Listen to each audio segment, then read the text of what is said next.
might wonder why we're even having this session on finance, on the fundamentals of finance. We don't have any cases in this course that are very finance-oriented. So in that sense, it's not directly relevant. And with a few exceptions, we have a central banker here. But most of you do not work directly in the financial sector. And my guess is that most of you, given your background and your professional interests, are a little bit intimidated by finance, thinking that it's very full of numbers and calculations, and therefore it's an easy subject to ignore. And what I'd like to do today is to show you, number one, that you don't have to use a lot of numbers and calculations to understand finance. But more importantly, I would make the statement that regardless of your professional interest and career, it is critically important that you have at least a rudimentary knowledge of how the financial sector works. Why? Because whether you're a government official, whether you're interested in social impact, whether you're in an NGO, whether you're in the Department of Commerce, I don't care where you work in the public sector, I believe it's imperative, and I'm going to try and convince you in the next few minutes, that it's very important that you have a basic understanding of how financial markets and institutions function, because it's directly related to, or indirectly related to the work you do. I also think there's a misconception that when we talk about finance, we're talking about the private sector.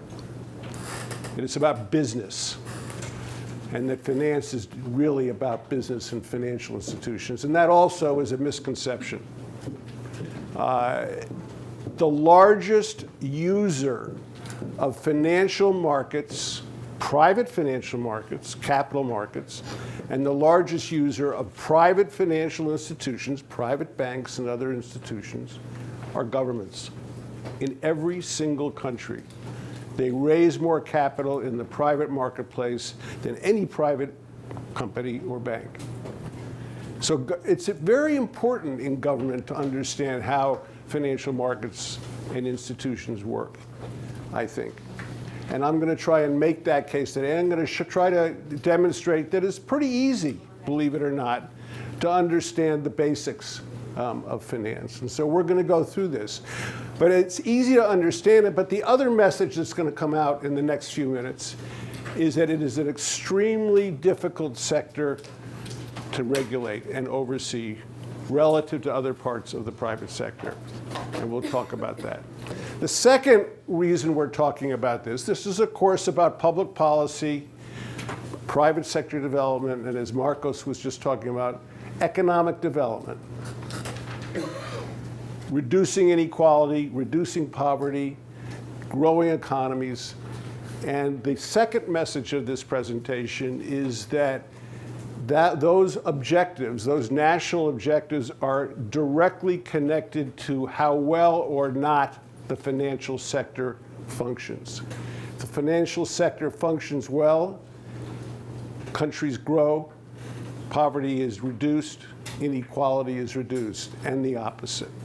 And I'd like to demonstrate that today. So let me just tell you what the basic agenda is. First, we're going to very, very quickly and very simply define what we mean by the financial sector.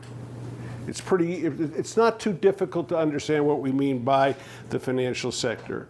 But then, and more interestingly, I think, we want to talk a little bit about why, when we talk about finance and the financial sector, we're talking about a part of the market economy that is fundamentally different than any other private sector activity in a market economy for very specific reasons.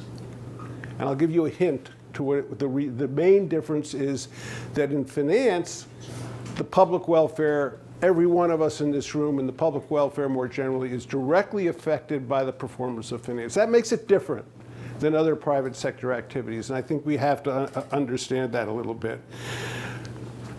Because it's different, because it affects the public welfare, there are various theories and ideologies like Marcus was talking about how to oversee and monitor financial sector activity. If it affects the public welfare so profoundly and everybody in the society, we have to oversee it. But there are tremendous differences of opinion, tremendous debates about how to do that effectively.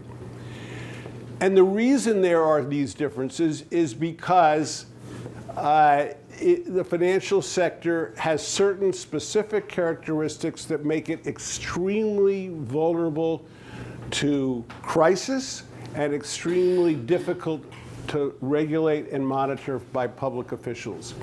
There's something different about finance compared to other parts of the private sector that create tremendous challenges for public officials. It's not easy. Indeed, there is no perfection when you talk about overseeing and perfecting the financial sector. That is why if you read the commentators, you read the pundits, you read the academics, financial crises are almost inevitable. Not all the time, not always with the same severity, but financial crises recur. Always. No matter how hard we try to control what happens in the financial sector, there are recurring financial crises that affect all of us, not just the people involved. And that is for very specific reasons, which I think we should try and understand, and why it is so tough for people like Jose, who's in the central bank, to create policies that are going to reduce the damage, mitigate the risks of financial crisis. And I think we can understand this morning a little bit about that. So that's the first part of this palestra, this lecture. The second part has to do with economic development. And what I'd like to do very briefly and very simply is make this connection between the performance of the financial sector and economic development. In any country, including Brazil, of course, if the financial sector works reasonably well and does certain things reasonably well, it's a catalyst for growth and development, and the opposite. And understanding that connection, that linkage, I think is very, very important. So let's try and get through this agenda in a reasonable period of time. What is the financial sector? Very simple. As I at least prefer to define it, and I think that you can identify with this. And basically it is the interconnection between three sets of institutions. All three together and how they interrelate define what we call the financial sector. And so we have the institutions, and you're familiar with some of them and not others, but we have private institutions such as banks, private banks, brokerage firms, insurance companies, and so forth. The private financial institutions that are intermediaries in the financial sector, but we also have financial institutions that are public, like the central bank, and that are also critically important. So the financial institutions, both public and private, are one part of the financial sector. And then there are the policies that govern the financial markets and the financial institutions. And here I've given you a few basic examples. You don't have to understand all of them, but whether those financial policies work or don't work are critically important, and they are meant to govern the behavior of the markets and the institutions that we're talking about. And the third component of this are the markets themselves, the financial markets. And those could be a combination of domestic financial markets, stock markets, bond markets, private financial markets, and of course, international financial markets. And we used to talk about them as being distinct. Today, with globalization, they're totally interconnected. So it's very hard to differentiate between domestic financial markets and international financial markets. But you see that they're all interconnected, and the combination of these three sets of institutions, markets, financial institutions, and financial policies, comprise what we would call the financial sector.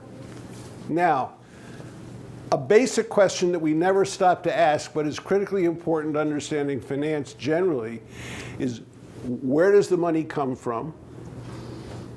in the financial sector, and where does it go to, and how does it get there? Where does the money come from? Where does it go to, and how does it get there? And so a very basic way of looking at this is what we call the sources and uses of funds.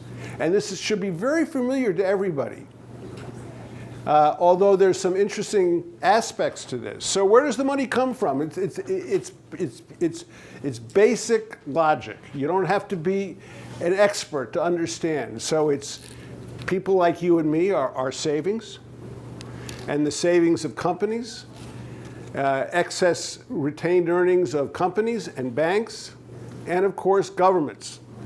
All of these have at one time or another excess funds, what we will call savings. Even if there's a deficit, every one of you probably has a credit card. But at the same time, you have savings. Every one of you has some savings. And so what do you do with those savings? You put them in some type of a financial intermediary for safekeeping or for investment. So we have these different types of financial intermediaries that are very important. And maybe you may just simply deposit your savings in a bank. You may invest it in a mutual fund. You may put it in your pension. That's a form of savings. You may have an insurance plan. That's a form of savings. Or you may take your savings and rather than go through a financial intermediary, such as a bank, you may invest those savings directly into the marketplace, the financial markets, by purchasing a bond or purchasing a stock. So you're intermediating your savings in one form or another through these institutions to the ultimate users. It doesn't just sit in those institutions, those intermediaries, it is used. And guess what? Look who uses it. The same people who have saved. So everyone on the left who is a saver, you, companies, governments, are also users. So you have savings and you also borrow. You have a credit card. You have a mortgage. If you have a small business, you borrow money for your business. And so that is the flow of funds through the financial sector, from the sources, the savers, through intermediaries, to the users. And in every country, to one extent or another, everyone, ironically, is both a saver and a user of financial markets. And so this is how the market works. Now, what we're saying here is that, I don't want to spend much time on this, but what I've just described is what we call in finance, and this couldn't be more simple, is the process of financial intermediation. The process of getting savings of different types from different types of institutions, from the savers through institutions to productive use. When the financial system works well, the financial sector works well, the textbook will tell you that what we are doing is we are mobilizing savings, intermediating it through good financial institutions, and it ends up in productive investment that is going to help the economy grow and give different users access to those savings at reasonable cost. Sounds very, very simple, and in practice it's very, very complicated. And we don't have to go through all this, but that financial intermediation process is very, very important. But when you do it correctly, you're facilitating liquidity, the ease of buying and selling, you're facilitating how securities are traded, and so forth.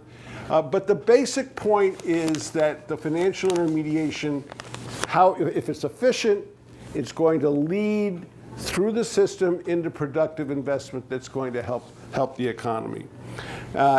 In most countries, however, there are tremendous impediments that keep this from happening the way the textbook tells us it should happen.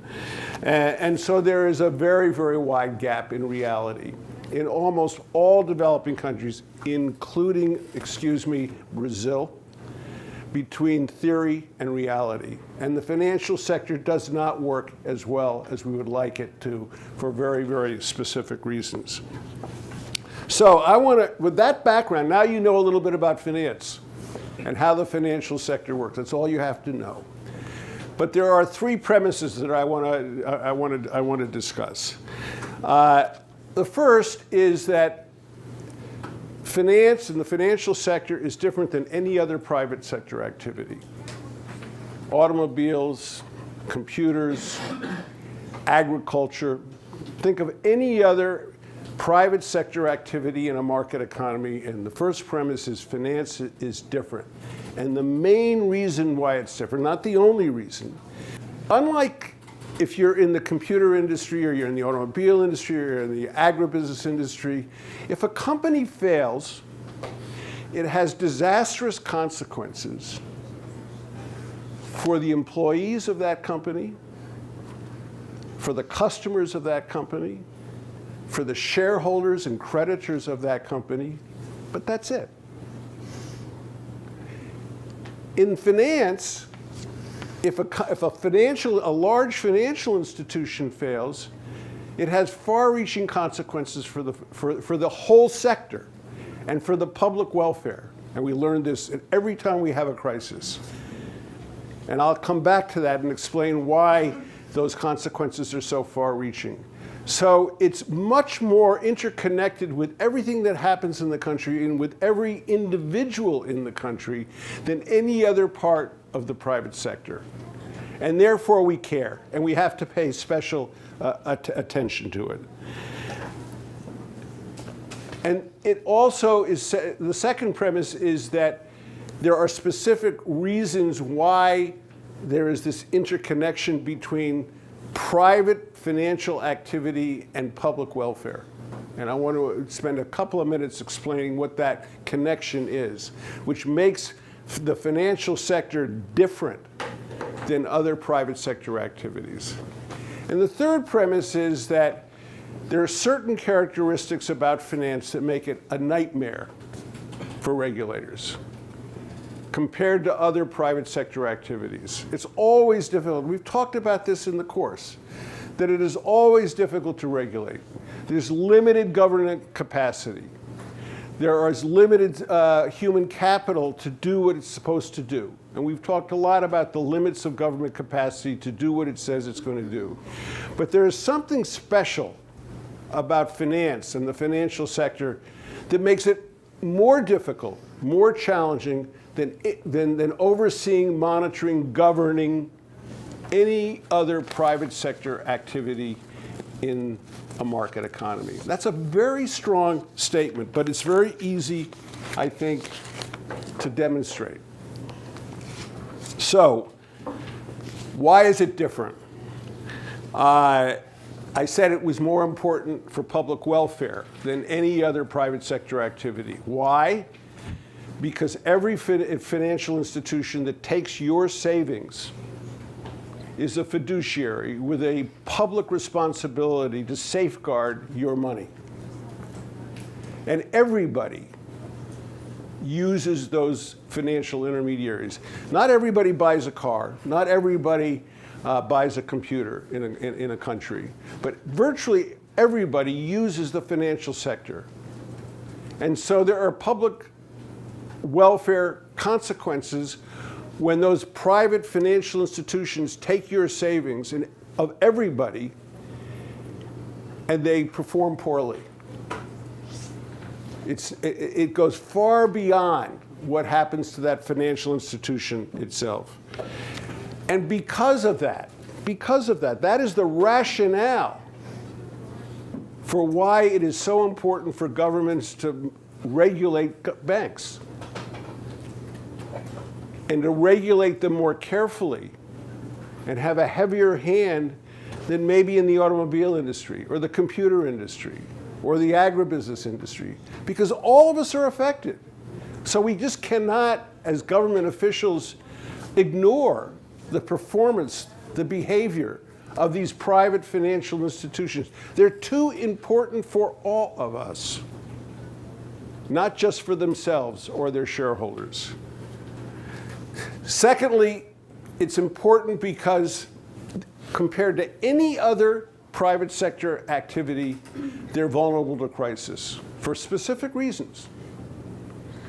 So if Ford Motor Company fails, as I said before, it's very bad for the employees, it's very bad for the customers, it's very bad for the shareholders and creditors. It's not that bad for society. There are other automobile companies. We feel sorry for all these people, but it does not undermine what's happening in a larger sense for the society.